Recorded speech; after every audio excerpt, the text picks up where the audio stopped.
may be the greatest thing in the world, but I can't show you yet. Okay? Okay. I'm gonna put it inside. I'm gonna put it inside here. I gotta show you. This is all true. I know you're gonna think, oh, that's gonna hurt. That's gonna hurt the illustration. The bookshelves, yeah. Okay. Let me do that. Well, you ain't gonna believe this. Okay. But I gotta say that. Okay. Okay. I gotta say that. This is Dusty Rhodes. Three years since he passed. My good buddy. He calls me on a Sunday. Said, "Can you make Charlotte?" I said, "Yeah, I'm on my way right now." He said, "Well, you go ahead, but I ain't getting there till 8. The show ain't starting till 8 o'clock. How's that look? Very Thurston. Thurston Howell. Oh boy, that's very good. That's scary, boy. Very Thurston Howellish, the third on Gilligan's Island. I remember when he gave they dropped the voodoo doctor onto the island, and Thurston Howell was trying to buy the voodoo doctor so he wouldn't put a spell on. So he gives him a big roll of money, and so the voodoo doctor agrees, and he takes the roll of money and throws the money away and keeps the rubber band because he's never seen a rubber band before. Well, that's probably what I would do. So. Oh, okay. Thurston Howell, whose jaw was always unhinged. I know. All those years on the island just had an unhinged jaw. Well, all I'm saying, brother, he couldn't either, well, they didn't have cell phones back then. Yeah. Okay, that's a whole other story. Okay. And, of course, the professor was probably the Zodiac. Oh, man, Mary and Ginger. Dang. They both were beautiful. In my era, a lot of people chose. I thought they both were very, very cute. So. Like Beyond, you'll take both. Oh, yeah, I love that. Very good, boy. Ladies and gentlemen, welcome to the Dad You Work, You Wrestle. Yes. You hear the claps. You know what time it is, George. How was Boy, I'm off sequence. Yeah. Boy, off sequence. I didn't catch the cue, okay? I didn't run the audible. Boy, thank you so much. Didn't drop the needle on the fire. No, not at all. Boy, so much going on this past week in my life, personally. Grandbaby, and not here yet. Grandbaby, I think the grandbaby number, I think 4 or 5, can be here any day now, okay? We haven't agreed on a name yet. I'm trying to name him George. That ain't working too good. But anyway, could drop at any time. I think it personally. George South the Third. Hang out with Thurston Howell the Third. You know, bring it all back. Very George Foreman-ish. Named all the kids. Even named his dog George. But anyway, boy, grandbaby will be here anytime now. I'll keep all of our great viewers posted. Boy, and I want to thank you, Bullet. And probably because you want to do it and get it over with. But our shows have been very, very early on in my career when we would tape TBS in the mornings, and I would rush home that night to see it. Remember I told you to see it at 6:05. I could see myself live that's being taped at 6:05. But anyway, thank you for fast turnaround. Yeah, fast turnaround. Faster turnaround than Ted Turner. Yes, thank you so much, boy. So anyway, because I know we'll always have one fan of this show, me. So if everybody else abandons us. But anyway, boy, so much going on. Grandbaby will be coming here any day now. I think the grandbaby knows what's waiting on him, this screwed up world, and don't want to come. So, but anyway, everything's looking good. He hears "Welcome to the Jungle." He's still in there with a squirt bottle going on. Like, George, you do realize this song's almost over. I done told the baby's mama, if you get his music right, he'll come out. Baby ain't coming out till that music's right. Okay, that's what I'm saying. And everybody's trying to talk over everything. James Drake's trying to talk over with the baby how to come out and what they're gonna do when they get out. The baby don't do it that way. Okay, the baby just comes out and just listens to the people. That's all it is. So anyway, that will be any day now, boy. Very, very excited about that. I do want to thank Jason Freeman and NAWA last Saturday. They ran Lenore, North Carolina, and I had a good little crowd. Got to use probably 6 or 7 of our students that he used, which was very good. Just to get them, I had a long talk with a lot of them that it may not have been the match they wanted. One of them had a certain outfit that he wanted to wear, and I shut that down. And when I'm trying to explain to him, just get a match. I mean, seriously, you have no. I told them, boy. I said, y'all have nothing to bargain with right now. You don't. Y'all. Some of you hadn't even had but 1 or 2 matches. You don't have no credibility. So all you are is a body right now. You're not a gimmick. You're not a gear. You're not just get in the ring is what I'm saying. So I think they all looked at me like I was nuts, Bullet. But that is so untrue. That's so important. Just get some matches under your belt, and then later on you can, bargain or argue or whatever. Now just shut up. But anyway, great night, Bullet. sold some water, had a great time, and we got to get out of there, get back home.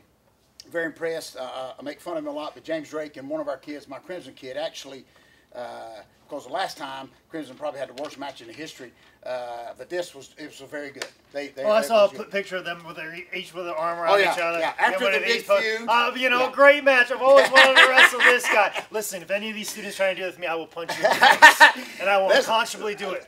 I tried to do that so hard. I tried to do that to Abdullah after he threw those metal stairs at my head. As a matter of fact, after that fan got kamikazed at AML, we all tried to get a picture with him. Listen, my goal is to have everybody that wrestles me hate the experience beginning to end. I love that, boy. Put your arm around me like, miserable experience to wrestle with Jake Manning. It was awful and horrible. Hope I never get to do it again. Well, listen, something that I'm and I'll keep you updated on, it's something that I have never thought about in all my years, and I'm very, very excited about it because I just couldn't believe we could find somebody that would actually really try to put all this stuff together. But what got me very interested, Bullet, is there's a gentleman from Shelby who actually, I guess you can go to WWF's website, and I don't know how to do it yet, but you can dig online. You get a computer, you turn it on.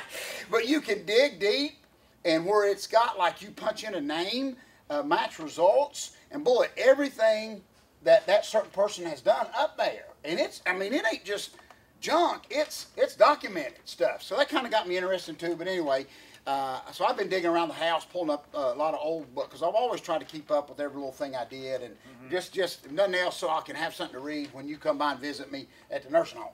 Okay, and we sit around, we drink water, and talk about how it used to be. Okay, boy. Anyway, so and you please bring a film crew. Okay, we got to film it.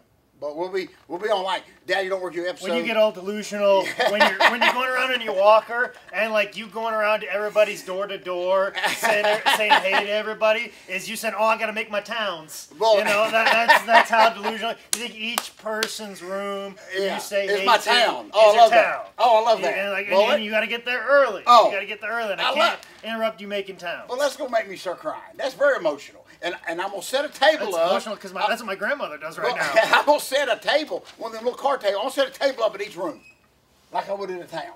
Okay? And be saying, dang, where's Bullet at? I know Bullet's coming. I know he's booked here. I get a call because they call me because George Jr. wouldn't pick up. I'm the new contact info. Every time, like, George, he set up a gimmick table in somebody else's room. Can you get him to stop doing this? I try to explain to him, you can't sell the second greatest book of all time in everybody's room at this nursing home. Listen, that's shoot. Yeah, you are right. You're right, like third on that notified list. I just want you to know. Anyway, Bullet, so much going on. Thank Jason for having us this week, Bullet. Just a lot going on here. I'll be headed out here in just a little bit to our training school. It's kind of funny. Someone's going to come tonight who the young lady had called. She's interested about the school, but she's got it all. It's going to be funny. She got it all wrong. She even, after she said she was interested, she said, "Are y'all hiring?" So we got. There's a ball been dropped somewhere. We don't like pay you, Bullet, do we? I mean, I don't know. I mean, come on. Anyway, so it's gonna be interesting when she actually sees what we do. If she still comes. I don't know what episode of Tough Enough she saw to get that impression, but I watched Tough Enough, and they must have got paid after the show. They didn't pay them on the show. So anyway, so much going on, Bullet. Performance Center. We got to keep up with that. Yes. I know you. Anyway, going back to what I said real quick, Bullet. I'm starting to see some of these early results that I've kept all these years. A lot of stuff which I've shared with you. Paul Stanley. Not that I'm Paul Stanley, even though we resemble each other. He's going through a lot of his personal. He kept everything, stuff that's been sealed up for like 40 years, and he's starting to share some of that with the fans. And I just think it's kind of neat. That some of the early lyrics that he wrote on a napkin, and remember I told you they got that one newspaper ad where the review said this band will never go nowhere. This band's awful, worst band I ever heard in my life. And so he keeps that, he said, on his mirror. But anyway, Bullet. So I'm starting to see a lot of these results. It's kind of funny to see some of these towns that I had went to, and there was no money involved at all. I mean, seriously, you know that, Bullet. It was just trying to get, and I'm just very proud of that made me the man that I am today. Okay, there's no punchline. Quick note to my good friend. We weren't really good friends, so he sent me a gift today, Bullet. Jared, I won't say his name. Generated image file or a gift? A gift. Listen, okay. I showed up here at highspots.com, Dad, You Don't Work Your Studios rings.com. I showed up, and it's in a big envelope, and it's not ticking. There's no white powder, you know, that cyanide stuff that kills you. It's not an image that repeats over and over. No, it's actually. I'm still stuck on the gift. Yes, where someone actually went to like the post office and mailed this sucker. Okay. So real nice letter in there. Thank you. One of his T-shirts, which is I keep waiting for a punchline, but I mean nothing's bit me yet. Nothing's. I mean, thank you is what I'm trying to say. Then. It's difficult. It's okay. Boy, I'll walk you through it. I don't know how to handle it. You see what I'm saying? I mean, am I supposed to like send him a gift? Is that how this works? Kick it, or I've never got a gift. But and listen to this, and I'm basking in the sunlight. I'm basking in the moment. 5 minutes later, Dark Journey comes and gives me another envelope. It's like George South Fan Week, but this one is a card. Okay, I'm already bubbling inside from the kindness of this individual. Brother spent like $15 on packaging this to me. Here comes, okay, I open the other one, guess what? Same old, and this one's from Canada. Can you believe that somebody found me through highspots.com from Canada, okay? And first I thought it was a contract from Jericho to go tag with him, but no, that wasn't it. So a guy sends me a picture of me. You can tell it ain't even like a good picture. It's a picture. He may be one of our fans. I ain't shut up. I don't know if we got any fans from Canada. Does this reach Canada? Yeah, it should. I think it gets right to the border, and then they don't let it pass. That's what happens. It's like the airwaves. Like when they get to the point. But anyway, so same old thing. Now, there has to be a full moon over Lake Superior for Jake to cross over the border. I got to go behind the TV and turn that antenna this way that's got 10 full on it, and then they can get our show. But anyway, he sent me a picture. Very nice letter asking me could I autograph the picture. Of course, he did send me a self-addressed envelope. And so anyway, but I'll do that. So anyway, thank you fans for keeping up. 2 letters every 20 years. That's a good ratio. Yeah. So anyway. Well, it's very kind that you're going to do that because when Miss Bullet gets fan mail, she throws it right in the trash. Unless you know anybody that has sent fan mail to Sojo Bolt, she throws it directly in the trash. Especially when you send it to our home, which the fact that you have found our home address is very creepy. We will just throw it right in the trash. No. There's a fine line. Now, Bullet, I gotta admit, when I see y'all out and also, too, we also got Joy Giovanni's fan mail, so we threw that in the trash as well. So. Well, listen, I have to admit now, since we're sharing our feelings here on this Valentine special here in the middle of June, is I do sometimes when I see Miss Bullet out having a nice dinner somewhere, I do want to just walk by the window.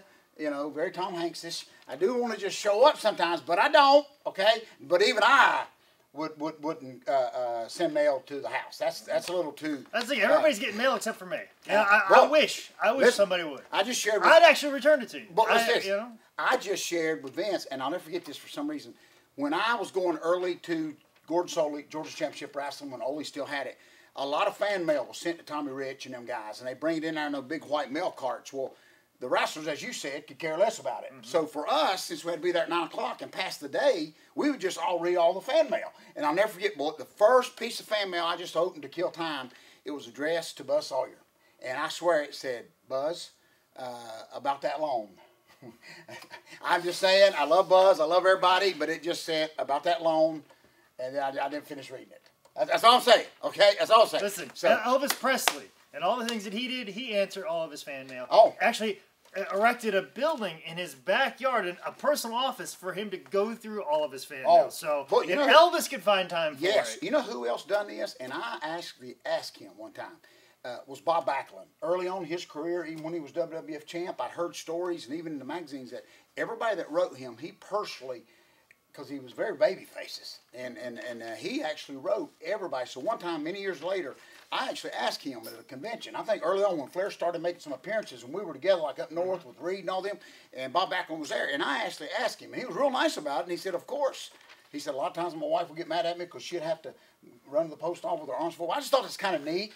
I knew the guy that ran his fan club, and we actually, in the office, we have a rubber stamp that says Bob Backlund Fan Club, and that person would personally rubber stamp it. I just think that's neat. But anyway, real quick bullet before we get into our Idiot of the Week.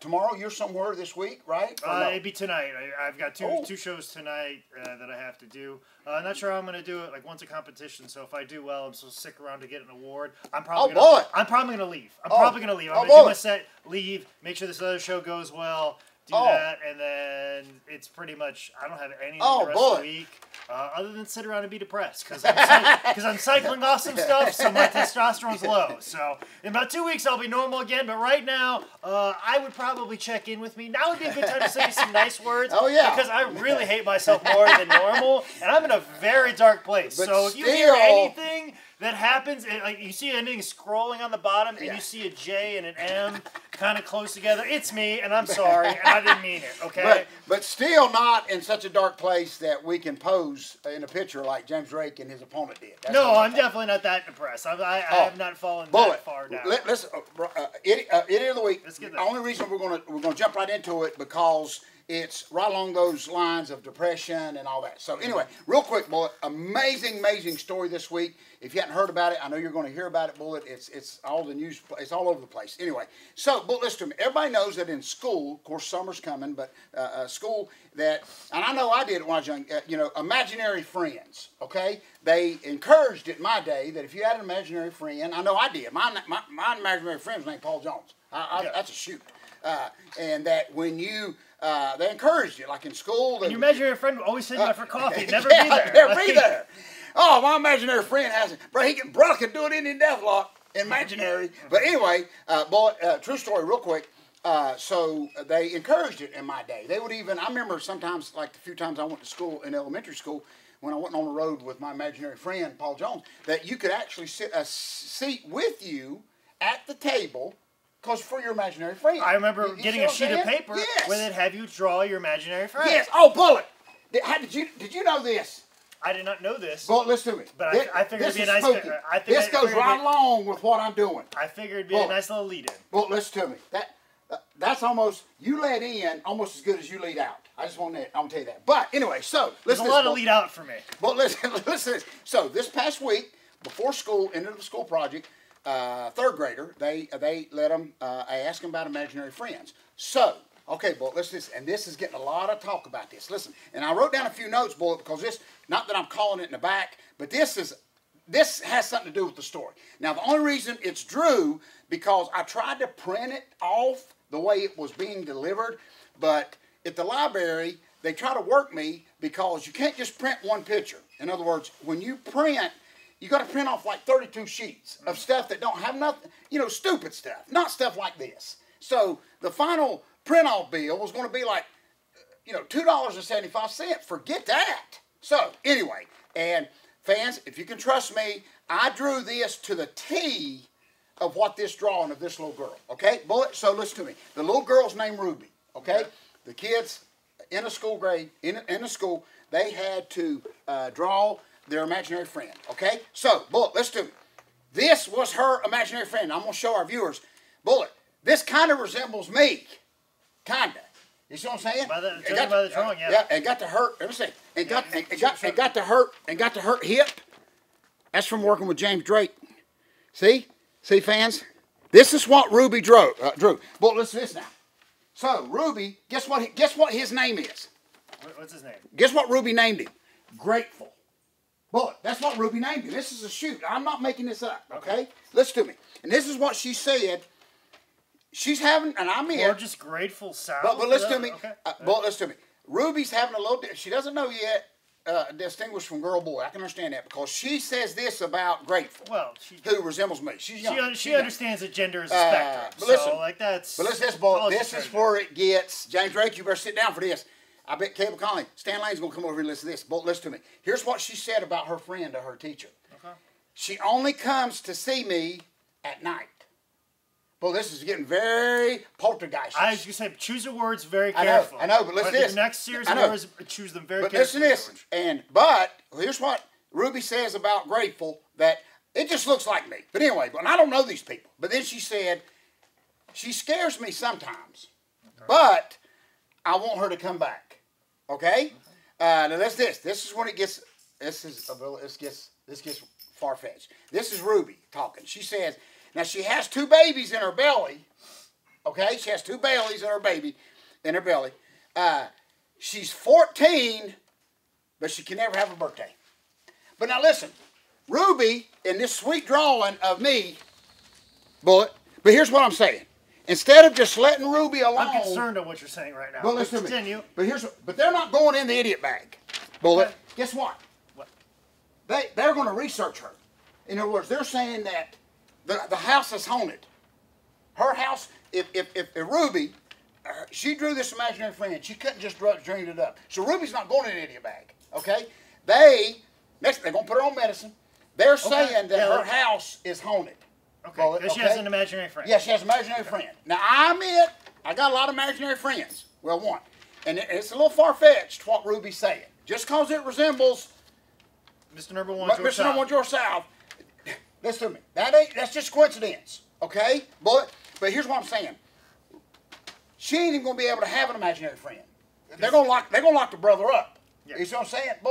And lock her up, put her on medication. They're going to put her on medication. But here's what I'm saying, and then I know we got to get there. And I'm not throwing the imaginary friend, because if I did, I'd have to throw the imaginary friend in the imaginary, in the imaginary idiot bag. Okay? That's a good thing. I'm very good at object work. But we don't.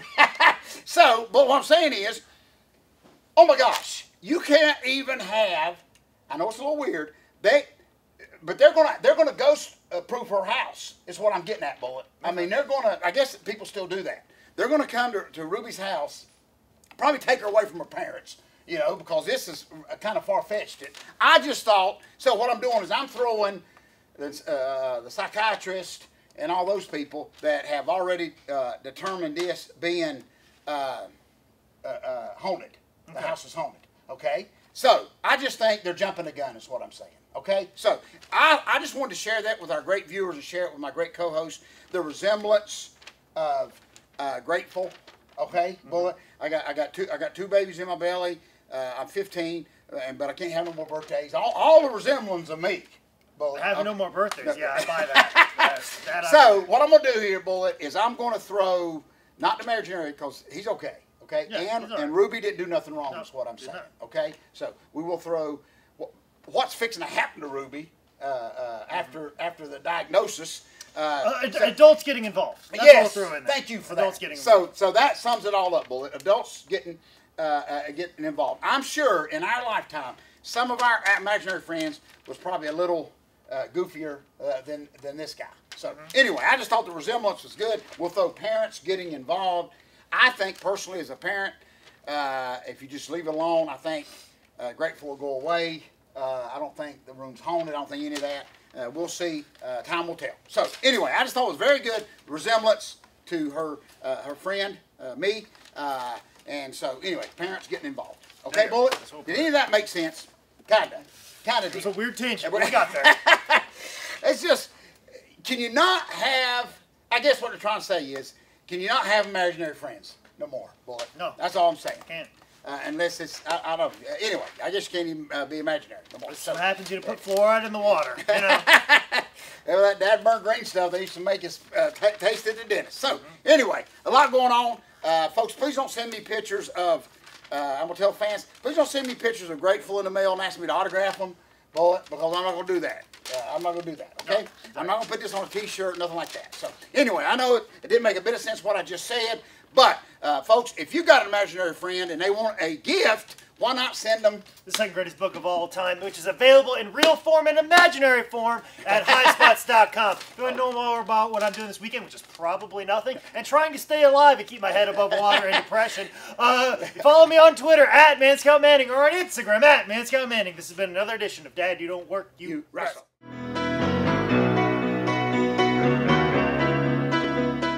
Well, look, Grateful's holding your DVD case. Okay, good. For us, Bullet. So, good show. Thank you, that's only $20.